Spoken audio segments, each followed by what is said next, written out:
Bonjour, nous sommes heureux de savoir que vous êtes nombreux à nous suivre.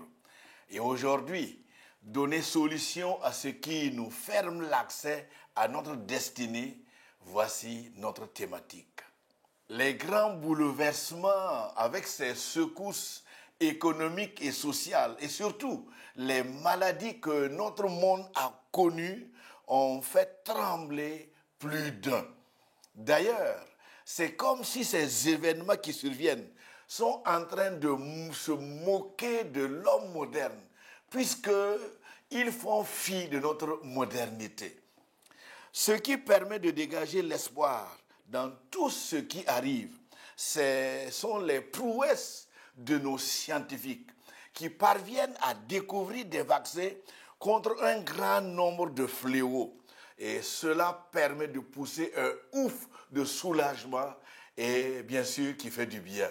Une des découvertes qui a fait mousse dans l'histoire de l'humanité est la capacité de l'homme à défier les lois de la gravité. L'antidote contre la gravité a été une découverte qui a tout révolutionné. L'avion, par exemple, est capable de se moquer de cette loi et aujourd'hui, nous pouvons nous permettre de voyager et aller à l'autre bout du monde sans que cette force ne ramène l'avion au sol. Il y a aussi une nouvelle que la Bible annonce aux hommes et nous sommes dans la joie aujourd'hui de vous l'annoncer avec fierté. Cette bonne nouvelle, c'est l'antidote contre la loi du monde des ténèbres qui avilit l'homme. Ce qui est bien de connaître, c'est sa disponibilité et surtout sa capacité à libérer l'homme et le ramener à Dieu, ses origines. Dieu a choisi d'envoyer quelqu'un, un sauveur puissant.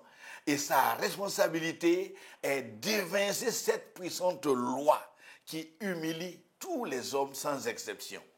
Dans l'évangile selon Luc, c'est le père de Jean-Baptiste qui a eu l'honneur de l'annoncer. Lisons ensemble sa déclaration à l'occasion de la naissance de son fils au verset 68 à 71 de son premier chapitre. Lisons.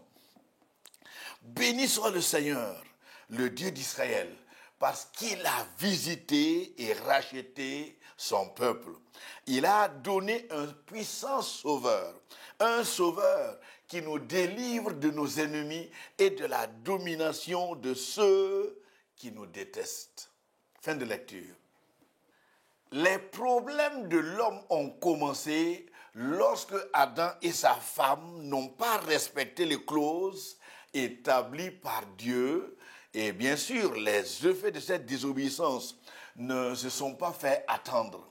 À cause de cette relation brouillée, l'homme est chassé loin de la présence de Dieu. Et le manuel qui dit aux hommes comment vivre heureux sur cette terre créée par Dieu informe que la vie de l'homme, loin de ses origines, a toujours été malheureuse. L'absence des mises à jour et bien sûr les besoins de restauration de son système de fonctionnement, si je peux employer ces termes, et pire, le danger des virus pour sa vie ont toujours été des facteurs qui rendent la vie difficile à l'homme. Jean est aussi un auteur qui a parlé de l'expression de l'amour de Dieu, une expression concrétisée par l'envoi de Jésus parmi les hommes. Jean dit que Dieu a tant aimé les hommes au point d'envoyer son Fils, Jésus, réconcilier les hommes avec lui. Et la Bible informe que le rétablissement de la relation de l'homme avec son Dieu passe toujours par, bien sûr, son Fils que nous venons de nommer.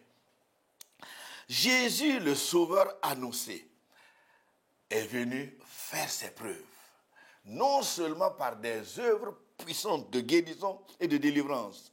il a secoué en limogeant les forces des ténèbres qui, bien sûr, dérangent la vie des hommes. Quelle libération il est bien de connaître. Waouh! Quelle nouvelle! Que c'est beau de savoir que la loi qui fait perdre à l'homme sa dignité est désormais vaincue. L'antidote contre ce qui abaisse l'homme par son pouvoir destructeur a été trouvé et a été dominé. Nous savons tous que lorsque nous parlons d'antidote, c'est un remède contre un mal. C'est la solution à un problème. La maladie, la pauvreté, bien d'autres mots qui avilissent l'homme, trouvent leur solution, bien sûr, en la personne de cet envoyé de Dieu. La misère des hommes prouve que déjà les griffes du mal ont causé beaucoup de dégâts dans la vie d'un grand nombre de personnes. La Bible informe donc qu'il suffit aux hommes de simplement faire appel à lui, cet envoyé de Dieu, en l'invitant dans sa vie. C'est sa présence qui remet de l'ordre là où l'ennemi a causé comme désordre. C'est encore sa présence qui se charge des mises à jour nécessaires et qui permet à l'homme de se retrouver et de pouvoir bien vivre. Il est vraiment l'antidote qui arrête tous les effets de l'éloignement de l'homme loin de son Créateur. Jusque-là, seule l'incapacité ou le refus de l'homme de faire appel à Jésus et d'obéir à ses principes, qui est le principal vecteur qui prive l'homme, particulièrement le croyant, d'une vie normale et agréable. Toute personne qui se trouve sur cette planète et qui se laisse contrôler par les lois de la désobéissance, cette personne va continuer malheureusement de subir les conséquences de l'absence de relation avec son Créateur qui, bien sûr, ce sont ses origines. Sans le maintien de la relation avec cette origine, tout comme la plupart de nos appareils le font, par les recharges nécessaires et les mises à jour, la vie sera difficile. Le problème de l'homme, c'est sa difficulté à marcher selon la loi de l'esprit, qui est bien sûr la vie. C'est comme si aujourd'hui, la désobéissance est devenue la norme pour un grand nombre de personnes. C'est dans la déclaration des anges à leur visite au berger que se trouve aussi l'information qui révolutionne tout dans la vie des hommes.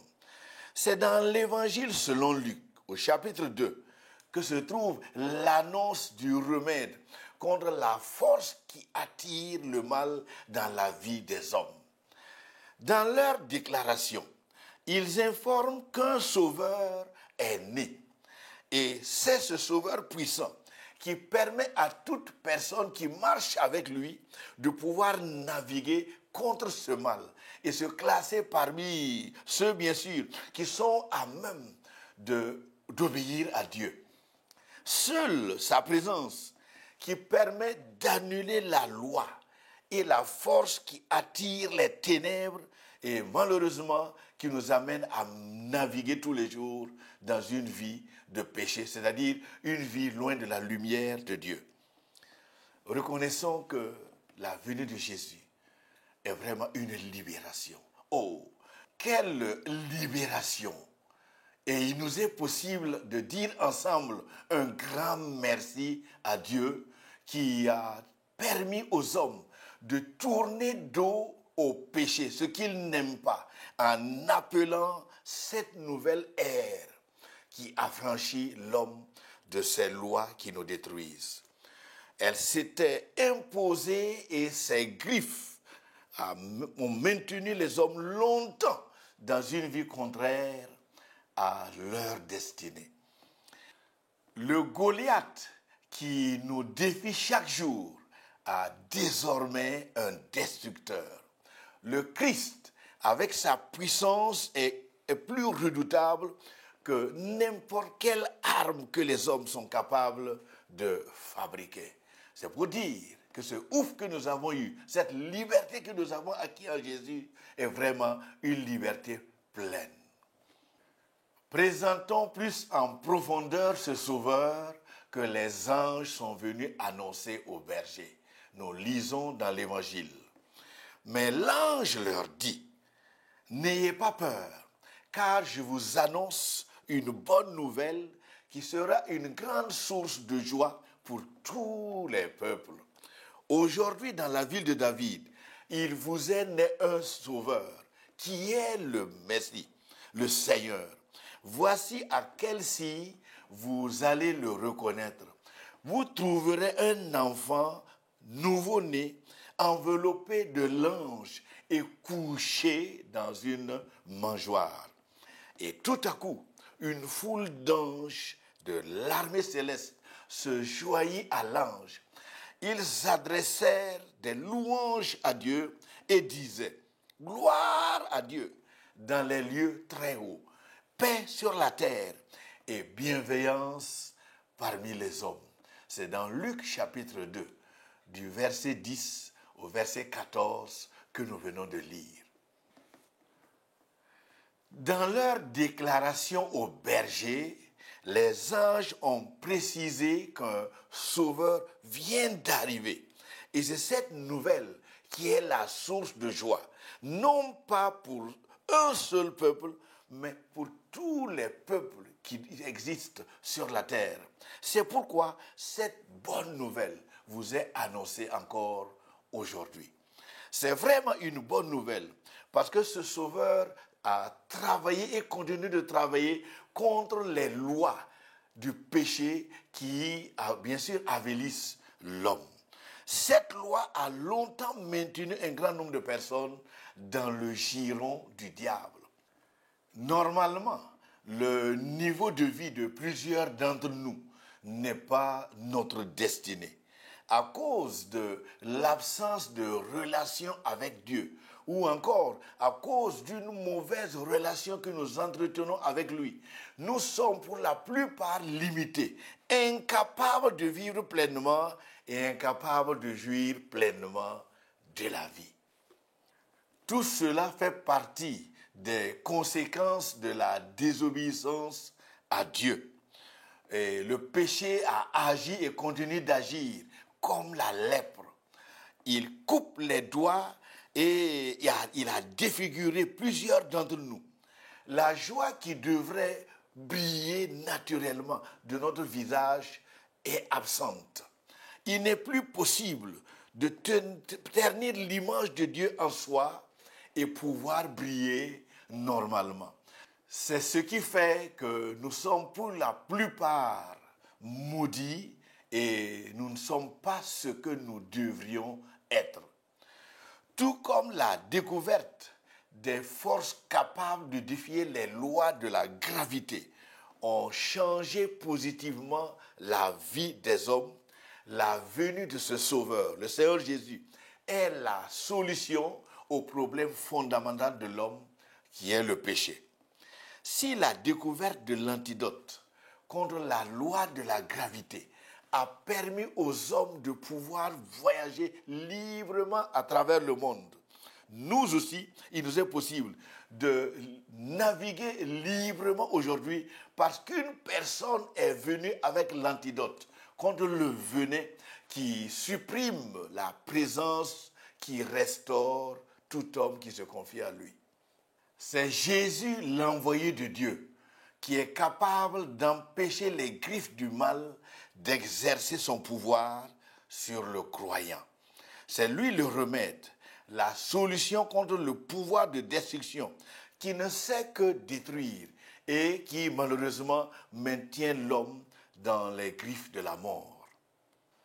À cause de sa venue, les lois du péché ont été limogées, mais le problème fondamental de l'homme n'a pas disparu, puisqu'il faut nécessairement suivre le chemin qui mène à ce salut. Cette condition passe nécessairement donc par Jésus, l'envoyé de Dieu. c'est la qualité de l'attachement à ce Jésus le Sauveur qui épargne l'homme des ventouses du malin. L'opérationnalisation du salut pour le bien de l'homme se voit dans le vécu de deux personnes que nous avons tirées dans la Bible. Ils ont tous eu des expériences fortes sur le salut que Dieu donne aux hommes. Et leur expérience peut bien sûr nous servir utilement aujourd'hui. Abel et Caïn étaient tous deux avec leur père. Une image de deux membres influents d'une même église et qui prenaient part à toutes les activités. Apparemment, rien ne les différencie dans leur marche avec Dieu. Mais par la vie et la manière de faire de l'un d'eux, qu'il est possible de voir comment le salut est devenu opérationnel. Le verset que nous avons lu au tout début dit que Caïn, tout comme Abel, chacun a offert à Dieu son sacrifice. Mais contrairement à Abel, Caïn n'a pas cherché à connaître ce que Dieu veut. Il a donné à Dieu ce que lui, il veut, c'est-à-dire ce qui lui plaît et non ce que Dieu demande, non ce que Dieu agrée. Comme c'est du cœur que proviennent toutes choses, l'acte posé par Abel dans le sacrifice qu'il a présenté à Dieu est l'expression de l'intégration des principes de Dieu dans sa vie. Est-il allé à son père pour se renseigner sur ce qu'il devrait faire? Aucun verset n'en parle. Mais assurément, comme le père était là, certainement qu'il est allé se prendre des renseignements. Abel a donc su donner à Dieu ce qui lui plaît. Et la Bible laisse comprendre que son sacrifice est considéré comme une obéissance qui produit des fruits agréables. Et cela, bien sûr, c'est la foi qui permet de le faire. Ça a été comme un vecteur qui a activé le pouvoir qui combat le péché et son aiguillon. Notons que naturellement, c'est l'obéissance à Dieu qui détermine la place ou le grade dans le rang de l'armée de Dieu. Ajoutons aussi que la forme la plus élevée de la louange est l'adoration, et naturellement par l'obéissance. Rien ne peut remplacer cette obéissance que Dieu demande. Il est possible d'offrir à Dieu tous les biens que nous possédons. Mais sans obéissance, le rejet vécu par Caïn fera surface à nouveau. S'adressant à ses contemporains au travers des écrits de Luc, au chapitre 3 et le verset 8, Jean-Baptiste enjoint son peuple en leur disant, je le cite, « Produisez donc des fruits qui confirment votre changement d'attitude et ne vous mettez pas à dire en vous-même, nous avons Abraham pour ancêtre. » Et aujourd'hui encore, nous voulons par cette émission servir de relais pour encourager nos contemporains à avoir chacun un comportement qui honore et qui respecte Dieu. Tout comme Abel, donnons à Dieu non pas ce que nous voulons, mais ce qu'il demande et ce qu'il agrée. Que nos paroles et nos actions parlent et disent que nous connaissons Dieu. Le verset 10 du même chapitre 3 de Luc que nous venons de lire présente la réponse des gens par les questions qu'ils posaient. La foule l'interrogeait. Lisons. Que devons-nous faire? Il leur répondit que celui qui a 2 chemises partage avec celui qui n'en a pas, et que celui qui a de quoi manger en fasse de même. Luc, dans son évangile, rapporte ce que Jean-Baptiste leur a donné comme réponse. Il leur disait, et je vous invite à lire cette section avec moi, des collecteurs d'impôts vinrent aussi pour se faire baptiser, Et ils lui dirent, Maître, que devons-nous faire? Il leur répondit, n'exigez rien de plus que ce qui vous a été ordonné. Au verset 14, des soldats aussi lui demandèrent, et nous, que devons-nous faire? Il leur répondit, ne commettez ni extorsion, ni tort envers personne, et contentez-vous de votre solde. Fin de lecture. Malheureusement, aujourd'hui, l'anarchie est ce qui a caractérisé souvent la vie d'un grand nombre de personnes. Et c'est ce comportement qui a toujours aggravé l'applicabilité de ce qui est comme remède au problème fondamental de l'homme. Sous la bannière de la démocratie, l'homme croit pouvoir défier Dieu.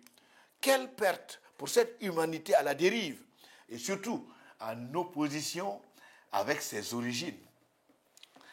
Quand la désobéissance évince l'obéissance dans une vie, la réalité des choses spirituelles se dissipe naturellement. C'est d'ailleurs ce que tout homme redoute aujourd'hui. Généralement, le croyant hypocrite qui fait face à la réalité ne sait que faire une chose, s'irriter et se mettre en colère. L'homme ne veut jamais faire face à la réalité, même si cependant c'est le chemin qui le conduit à la solution tant aspirée. Le pire se trouve surtout dans le danger que courent certains rebelles. La révolte contre l'autorité de Dieu a toujours rabaissé l'homme. Et bien sûr, comme c'était le cas vécu par Caïn. Ça a toujours été une erreur grave pour celui qui croit pouvoir le gérer et manipuler, c'est-à-dire manipuler Dieu par sa rébellion.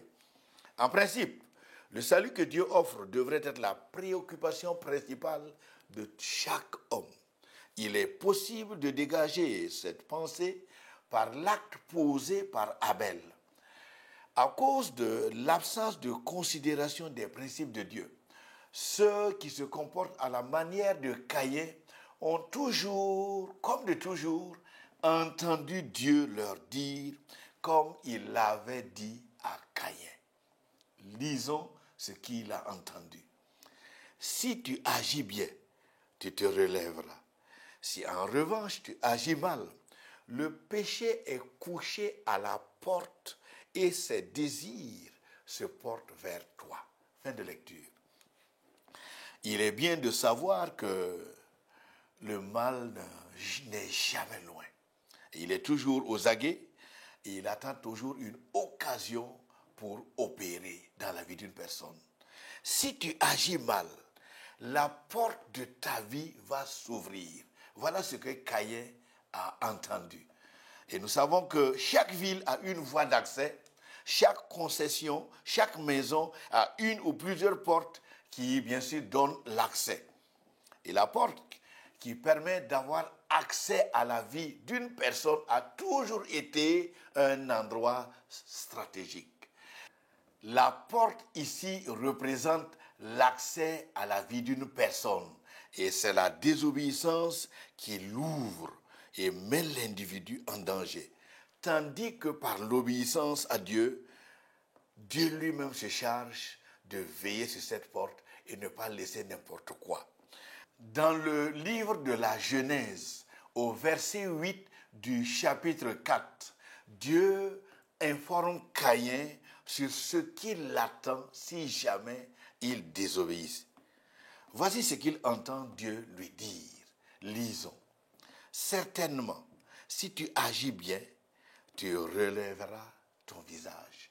Et si tu agis mal, le péché se couche à la porte et ses désirs se portent vers toi. Mais toi, domine sur lui. Voici le texte que nous avons lu avant et que nous relisons encore. Dans ce texte, nous entendons Dieu enjoindre Caïn de se responsabiliser. Il lui a été dit, c'est à toi de dominer le mal. Et je crois que ce message nous est aussi adressé aujourd'hui. C'est à nous de nous responsabiliser et de dominer le mal. En ce qui concerne Caïn, il a été encouragé de dominer le mal, mais malheureusement, il n'a pas accepté. Caïn s'est confié seulement à sa sagesse et à son raisonnement. Et c'est ce qui a ouvert les portes de sa vie, et l'a poussé à faire du mal à son frère. L'entrée de l'envie dans une vie ne peut que générer le mal, la colère, la haine, et la suite est bien connue. La réplique de Caïn à la question de Dieu au verset 9 du même chapitre 4 indique que la crainte de Dieu avait disparu de son cœur.